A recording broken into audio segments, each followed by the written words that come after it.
নতুন দিনে নতুন একটি রেসিপি নিয়ে চলে আসলাম বন্ধুরা।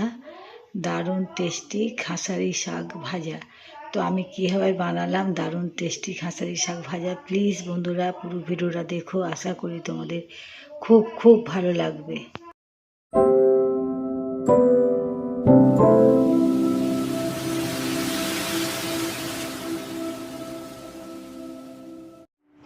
নমস্কার বন্ধুরা, আশা করি তোমরা খুব খুব ভালো আছো।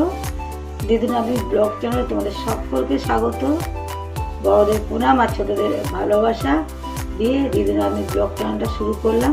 তো বন্ধুরা, সকালবেলা প্রত্যেক দিন যেরকম উঠে কাজকর্ম সব সারা হয়ে গেছে, পুজো পাঠ হয়ে গেছে আর টিফিনও খাওয়া হয়ে গেছে, চলে এসেছি রান্নাঘরে। আর এটা দেখো কি শাক জানো তো, খেসারি কড়াই শাক। ওই দুটো গাছের মধ্যে দেখতে দেখো খেসারি কড়াই শাক। এই শাকটা ভাজা খেতে খুবই ভালো লাগে, তো আমি ভাজাই খাই। তো দেখো এটাকে ভালো করে রাত্রিবেলা বেছে ধুয়ে রেখেছিলাম। তো আমি দেখো এই যে কুলোটা নিয়ে নিয়েছি, এটাকে কুলো বলি আমরা, এটাকে নিয়ে নিয়েছি। আর এই যে বটি এখানে রেখে এটা খুব মিহি মিহি করে কাটতে হবে বন্ধুরা। কেটে শাকটাকে দেখো এরকম করে ধরে নেব, একদম বেছে পরিষ্কার করে রেখেছিলাম রাত্রিবেলা। তো দেখো এই যে বটিটা দিয়ে কাটতে হবে। দেখো শাকটাকে এরকম করে ধরে নিলাম। এই যে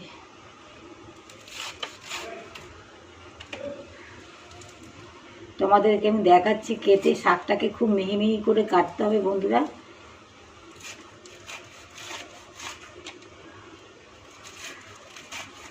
এই শাক ভাজা হলে না আর কিছু লাগে না গো বন্ধুরা। আমি তো শাক ভীষণ ভালোবাসি, আর অনেকদিন রান্না করবো করে আর করা হচ্ছে না। তোমাদেরকে দেখাচ্ছি শাকটা না বন্ধুরা একদম কচি কচি ডগ ডগ দেখে নিতে হয়। তো বাজার থেকে কেনা যখন আমাদের চাষবাস হতো তখন আমরা কচি কচি দেখে ডগা দেখে তুলতাম। তো এটা ভালো করে বেছে ধুয়ে পরিষ্কার করে শাকটা কাটছি, কেটেও আবার ধোবো আমি। তো শাকটাকে এই শাকটা আমি কীভাবে রান্না করি বন্ধুরা, সঙ্গে থেকো আর ভিডিওটা প্লিজ দেখো। তো এই শাক ভাজাটা আলু বেগুন শিম দিয়েও ভাজলে খুব ভালো হয়, তরকারি করলেও খুব ভালো হয়।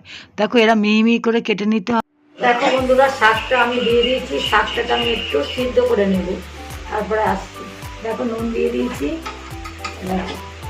ঢেকে দেবো 2 মিনিটের মতন, একটু ভাপিয়ে নেবো শাকটাকে। আমরা জলটা থাকবে, জল ফেলবো না।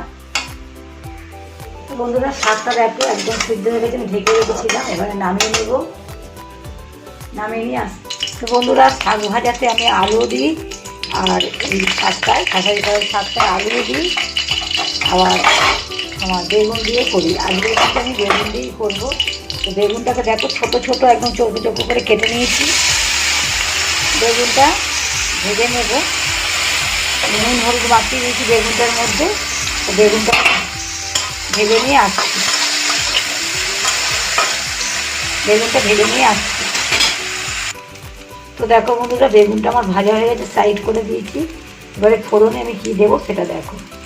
ফোড়নে আমি পেঁয়াজ দেবো না, একটা কাঁচা লঙ্কা দিলাম।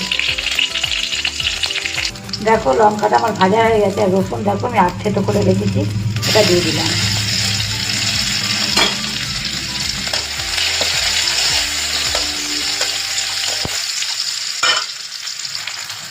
তো দেখো বন্ধুরা হয়ে গেছে। আর শাকটা যে সিদ্ধ করে রেখেছিলাম এটা দিয়ে দিলাম। খুব সুন্দর একটা সেন্ট থাকছে বন্ধুরা, দারুণ খেতে হয় এইভাবে যদি ভাজে। এর মধ্যে শিমও দিতে পারো, আলু দিতে পারো। তো আমি আগেবার দিলাম না, আগে বেগুনটা দিয়ে ভাজছি।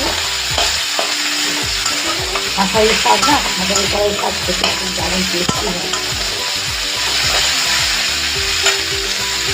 এই শাকটা ভাজা হয়ে গেছে, গরম ভাতের খেতে দারুণ লাগবে। নামিয়ে দিচ্ছি।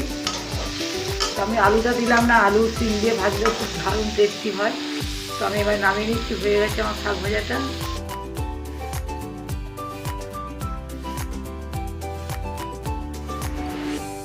দেখো বন্ধুরা কত লোভনীয় হয়েছে শাকটা। বন্ধুরা ভিডিওটা আমি এখানেই শেষ করলাম। ততক্ষণ ভালো থেকো, সুস্থ থেকো, টাটা বাই।